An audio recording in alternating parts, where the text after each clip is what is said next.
తాకట్లో ఉన్న మీ బంగారాన్ని విడిపించి ఆ రోజు ఆన్లైన్ రేటుకి కొంటాం. Sharma gold company.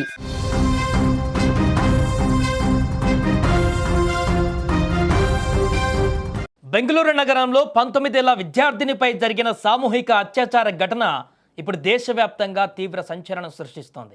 ఇన్స్టాగ్రామ్ వేదికగా చిగురించిన పరిచయాన్ని ఆసరగా చేసుకుని ప్రేమికుల రోజున విల్లాకు పిలిపించిన ప్రియుడు తన స్నేహితులతో కలిసి ఈ దారుణానికి ఒడిగట్టాడు. ప్రేమ పేరిట నమ్మించి మత్తు బిల్లలు ఇచ్చి అపస్మారక స్థితిలోకి తీసుకువెళ్లి అఘాయిత్యానికి పాల్పడడం దిగ్భ్రాంతికి గురిచేస్తోంది. నిందితులు బాధితురాలని బెదిరించడమే కాకుండా తామే బాధితులమంటూ పోలీసులకు ముందస్తు ఫిర్యాదు చేయడం ఈ కేసులో మరొక కీలక మలుపు.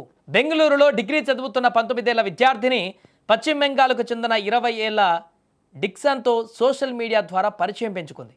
ఈ క్రమంలోనే ఫిబ్రవరి 14న ప్రేమికుల రోజు సందర్భంగా జుక్కూరులోని ఒక ప్రైవేటు విల్లాకు రమ్మని ఆమెను ఆహ్వానించాడు.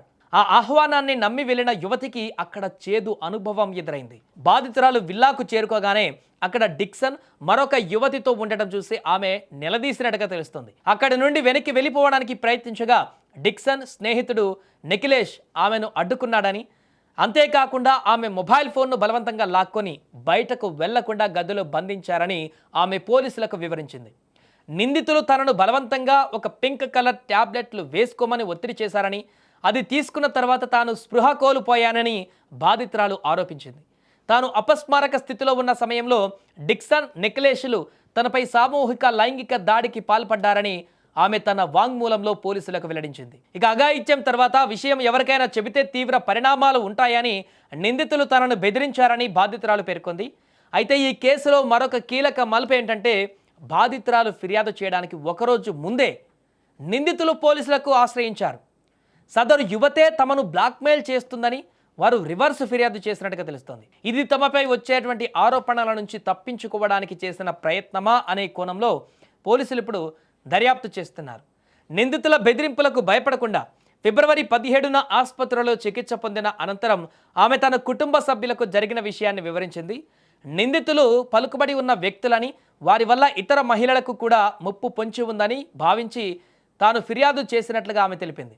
బాధితురాలి ఫిర్యాదు ఆధారంగా అమృతహల్లి పోలీసులు కేసు నమోదు చేశారు. ఇప్పుడు బాధితురాలి స్టేట్మెంట్ ఆధారంగా పోలీసులు సామూహిక అత్యాచారం మరియు క్రిమినల్ బెదిరింపుల కింద ఎఫ్ఐఆర్ నమోదు చేశారు. ప్రస్తుతం నిందితులు డిక్సన్ మరియు నిఖిలేష్ ఇద్దరు కూడా పరారీలో ఉన్నట్లుగా సమాచారం. ఆ పింక్ టాబ్లెట్ అసలు ఏమిటి, నిందితుల నేపథ్యం ఏమిటి అనే విషయాలను వెలికి తీసేందుకు బెంగళూరు పోలీసులు ప్రత్యేక బృందాలతో ఇప్పుడు గాలింపు చర్యలు ముమ్మరంగా చేశారు. ఏదేమైనా కూడా బెంగళూరులో జరిగినటువంటి ఘటన ఆలస్యంగా బయటికి రావడం ప్రస్తుతం రాష్ట్రంలో సంచలనంగా మారింది. సామూహిక అత్యాచారం జరిగినటువంటి ఘటనకు సంబంధించి నిందితులు ఎంత పెద్దవారైనా కూడా ఖచ్చితంగా శిక్షించాలంటూ ఇప్పుడు అక్కడ డిమాండ్లు వినపడుతున్నాయి.